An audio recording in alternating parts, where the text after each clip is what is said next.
Easy recipe for kids.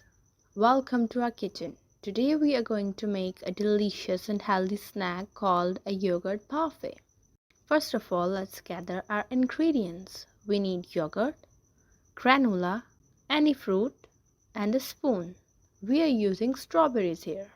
Now let's build our parfait. Start with a layer of yogurt and then add granola, or you can add dry nuts.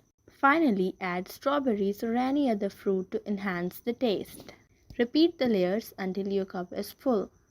The best part, you can customize it with your choice of toppings. You can add anything like honey, sprinkles, chocolate chips, or some other fruit.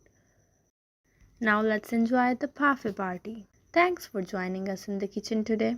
Remember, making a yogurt parfait is easy and fun, and you can do it all by yourself. Don't forget to subscribe for more fun learning videos.